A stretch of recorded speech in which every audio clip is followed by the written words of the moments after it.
Yun po Ayan. munang idea ng pagkakaroon ng joint exploration sa China ng Philippine government. Anong say po ninyo bilang dating undersecretary ng DOE at gaano ba kalaki yung posibleng resources na pwedeng makuha natin kung magkakaroon nga ng joint exploration dyan sa parteng yan ng West Philippine Sea?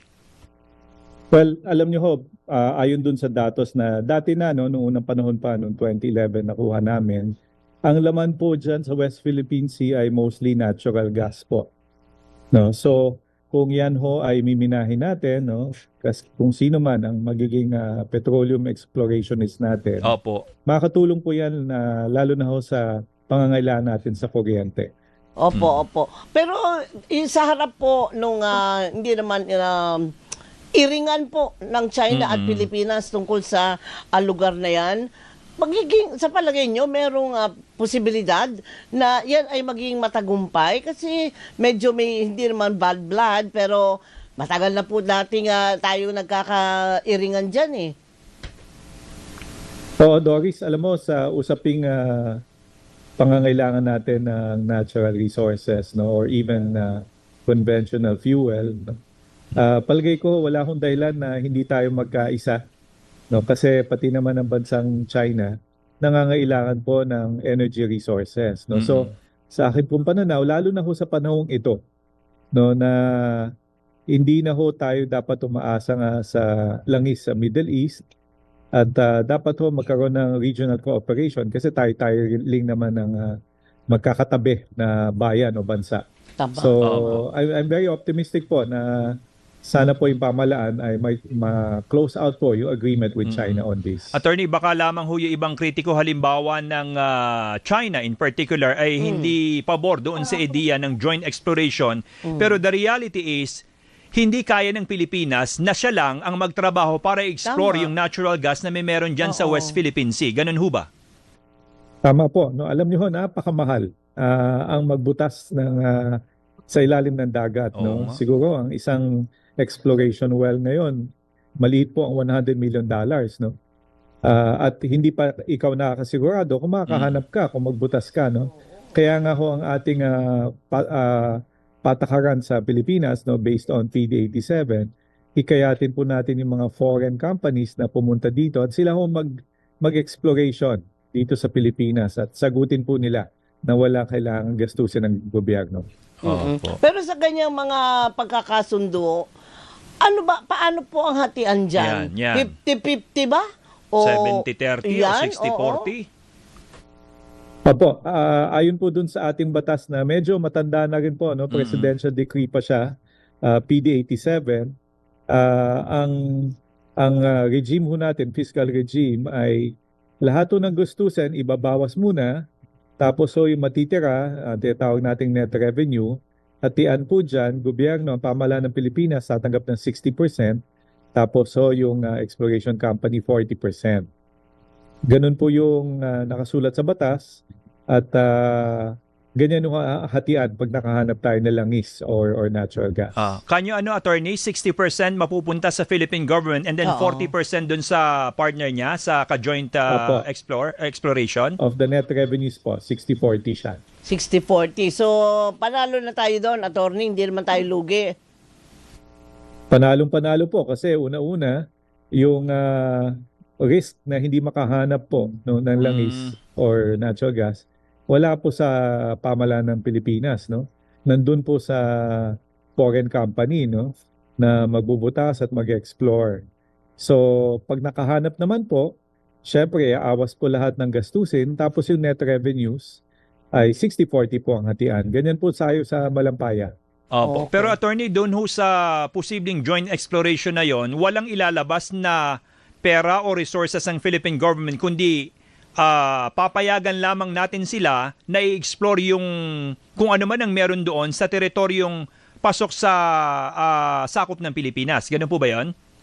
Tama po, Johnson, no? Wala pong gastusin yung pamahalaan natin Pala eh. under PD87, no? Kaya nga ho, mas gusto ho natin na itong mga foreign companies hikayatin natin magpunta dito sa Pilipinas. Pero gaano katagal po yung ginagawa, attorney? Nako, Doris, matagal. No, usually ho, exploration, it takes 10 years. 10 taon ho bago mahanap. No, so Aray ito ko. naman kung usapin na exploration ay long-term solution sa Mm. ating problema. Pero dapat ho nung una pang panahon na simulan na, no. Anyway, nandito naman ho tayo sa sitwasyon natin. Ipagpatuloy ho natin yung paghahanap ng mga foreign companies na mag-explore. Opo. Sabi niyo, attorney, dapat nung unang panahon pa nasimula na. Pero ang Ayun na tanong, nga, bakit hindi ba umusad ang exploration nung unang panahon?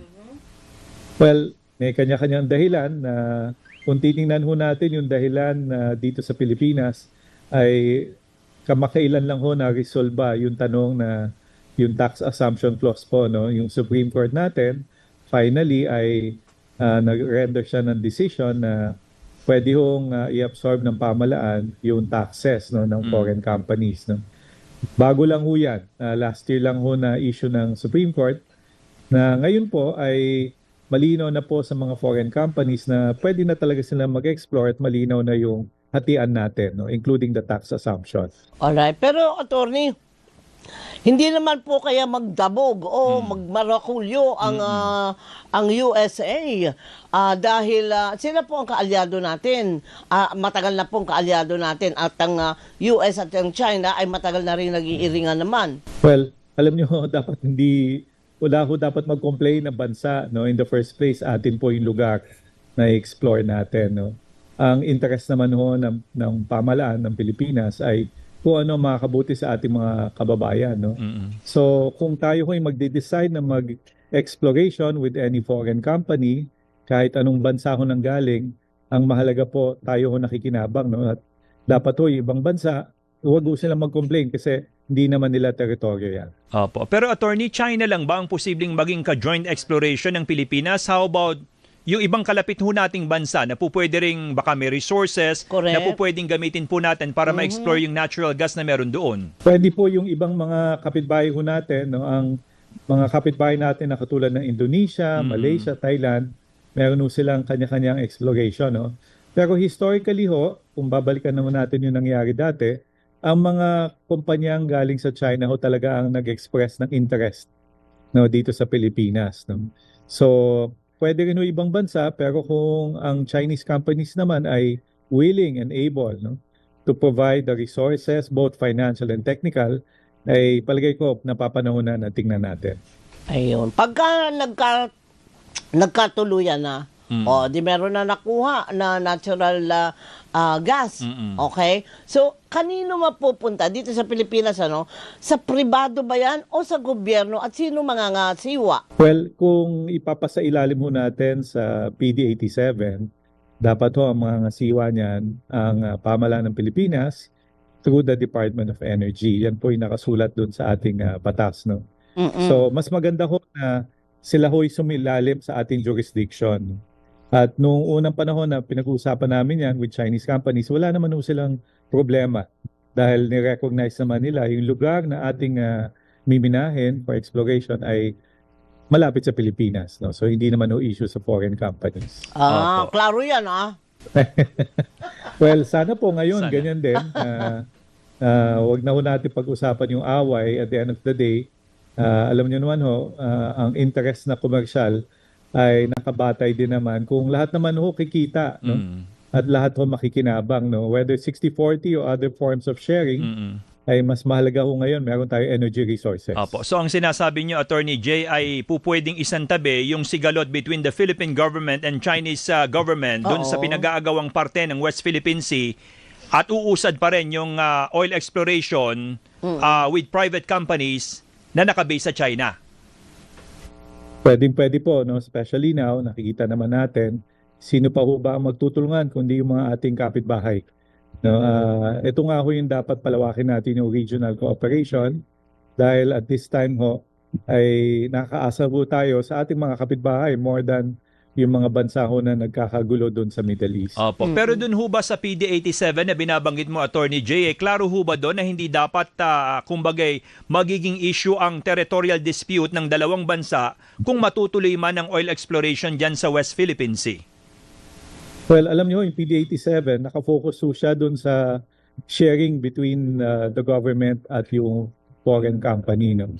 So, wala naman yung deklarasyon, although impliedly, no, walang deklarasyon na amin ito, no, but the fact that let's say a foreign company agrees to be under PD87, may assumption na ho doon na kinikilala niya yung karapatan ho ng Pilipinas. Ayun. Sa kasunduan na ito, attorney, kahit medyo matagal pa ito, no?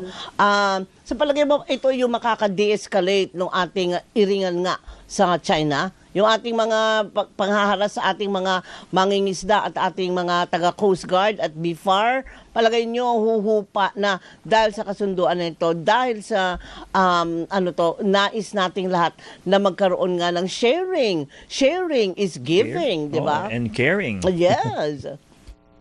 Opo, alam niyo ho, magandang simulain kung finally magkaroon tayo ng agreement with China on this or any country for that matter, no, na may kumpanya sila na foreign exploration company. Maganda kong simulain na kung finally magkaayusan tayo, baka ho on other matters, no, related to it like fishing, no, and other resources, baka ho masimulan na rin, no. At the end of the day, ito nga ho yung sinasabi ko palagi, ang problema ho sa Middle East, sila ho nag-aaway, tayo naman tinatamaan. No? Tama. And I think it's high time this time na yung regional cooperation po natin, mas paigtingin natin kasi tayo din naman ang magkakapit-bahay. Attorney Correct. Jay, gaano ho kalaki ang magiging, kumbaga hindi na tayo magiging dependent na lang sa supply ng produktong petrolyo from the Middle East? Oo. Gaano ho kalaki ang magiging tulong ng natural gas kung meron mang makukuha dyan sa joint exploration na yan? Well, right now ho, kung makikita nyo ho, no, yung imported natural gas o LNG, ginagamit ho natin almost 10% no, of our requirements sa electricity. No? Imagine ho, kung makahanap pa tayong mas malaking source ng natural gas, ay mababawasan natin yung pag-angkat ng halimbawa ng coal, no, at yung other oil products. Palawakin natin yung paggamit ng sariling atin. And definitely, makakamit ho natin yung tinatawag nating energy independence. No? Mahirap ho talaga na palagi na lang tayong umaasa sa imported fuel. Tapos pag nagbakbakan sila, tayo din naman tinatamaan. Tama. So mas maganda ho, atin na lang ho ang gamitin natin. Correct. At itong kasunduan na ito, makakatawid po siya kapag ka nagbago naman ang administrasyon. Baka naman pagkatapos ng administrasyon na ito, ay ayaw namin yan, sasabihin ang susunod. Alam niyo ho, yan din ang problema minsan sa atin. No? Ang energy plan ho kasi dapat naka-fixed, no, at nakatatag ho, no, sa isang matinding yapak, no, ng kahit sino kung pamala ng nandyan, dapat ho hindi natin pinapalitan ng energy plan, no. So inaasahan ko ho kung halimbawa makahanap tayo ng natural gas, no, regardless kung sino man ho ang exploration company dyan, tuloy-tuloy lang po, no. Ganyan naman ho nangyari sa Malampayan. Oo. Malampayan ho nagsimula noong 1990, nag-operate ho siya hanggang 2024, iba-iba hong pangulo ang nangasiwa at Pero tuloy-tuloy tumuloy. naman ho Ayun. yung exploration. Yun nga lang ho, naubos na at nakakatuwa ho at least may isang kumpanya, yung Prime po ay patuloy na naghahanap ng natural gas. Attorney Jay, so nakanino ang bola ngayon para umusad ng tuloy-tuloy ang joint exploration at kinakailangan ba ng hiwalay pang batas bukod dun sa PD87 na meron tayo ikamong lumang-luma na? Oo. Well, wag na ho kasi baka matagal pa maghintay tayo ng bagong batas. So hindi na kailangan. Wag na ho unless yung ating Congress ho mapabilis nila, but in any event sa pananaw ko ho sufficiente na yung PD87 at alam nyo ang bola nasa dalawang bansa, no? Pareho tayo, Pilipinas at bansang China. Pwede naman yung pag-usapan, no? At ayusin na natin. Alam nyo ho, lahat ho tayo nangangailangan lalo na tayo, no, na nag-aangkat ng langis. Pero ang China rin ho, nangangailangan din sila dahil malaki populasyon nila. So I think imperative po sa dalawang bansa na mag-usap na lang po at ang bola pareho nasa atin. Oo. Basta maayos, attorney, nag-utos ako, no? Basta ayusin lang mabuti yung IRR, yung Implementing Rules and Regulations. Kasi marami nga po tayong batas, pero pagka in-implement na, medyo sumasablay So sana ito ay tuloy-tuloy at klarong-klaro sa magkabilang panig nang sa ganon ay walang sigalot na mangyari. At hindi lang ho IRR, no? Inaasahan ko na pag nagkaroon ng agreement on exploration, ay magkakaroon ng komite, no, na itatalaga ang pamahalaan kung sino ho mamamahala on both sides, no, both the Chinese and the Philippine governments. Opo. Ayun, Attorney, okay. isa na lamang ho, para lamang ma-visualize naming mga ordinaryong taga-panood, mga Yan. miron. Oo. Kung natural gas ang pinag-uusapan na pwedeng makuha dyan sa parting yan ng West Philippine Sea, ibig sabihin hindi ito crudo na gaya ng meron sila sa Middle East. Tama po, yung natural gas po ay, well, sa Pilipinas ho, ginagamit ho natin para sa kuryente. Mm-mm. Yan ho ay binubungkal natin, no, 900 meters below sea level. At pag nakuha ho natin, hinahatid ho natin yan sa isang onshore gas plant. Mm-mm. No, right now ho, meron ho tayo isang onshore gas plant sa Batangas. At yan pong gas na dinadala doon ay dinideliver ho sa tatlong natural gas-fired power plants. So yan ho ang nagbibigay sa atin ng kuryente. Ganyan ho yung inaasahan natin na pag nahanap dyan sa West Philippine Sea, Opo. ay madagdagan ho yung source ng ating electricity. At bukod pa ho dyan, ang natural gas pwede i-convert ho yan sa CNG, compressed natural gas. Pwede rin ho natin gamitin sa mga kotse natin. Ayan. And attorney, panghuli na lamang po, sa gitna ho ng patuloy na pagtaas ng presyo ng produktong petrolyo, ang diesel daw ay papalo ng 160 per liter bukas. Aray. Ano bang po pwede nating gawing, mga ordinaryong consumer, mga ordinaryong motorista, para hindi lang makasurvive, kundi tuloy-tuloy ang ika nga ay obligasyon, trabaho, etc.? Madami po, no?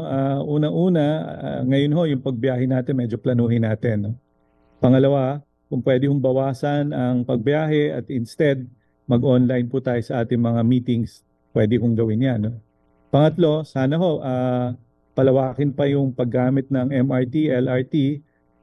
Nakita ko naman ho, ang ating DOTR, pinapadami ho niya yung mga yung strips po ng MRT, LRT. Yan ho, madami tayong pwedeng gawin. Una-una, dapat to magtipid. No? Bawasan ang paggamit ng kotse. To the extent na kaya ho natin, gumamit ho tayo ng ibang modes of transportation. Pero yung mga bibili pa ho ng sasakyan, siguro ho, i-consider nyo na rin yung electric Hold vehicle. muna. Para hindi na kayo masaktan, hindi na kailangan magpagasolina. Alright. Attorney Jay, maraming salamat sa oras ninyo at sa mga paliwanag ninyo. Maganda umaga at mag-iingat po kayo. Thank you, sir.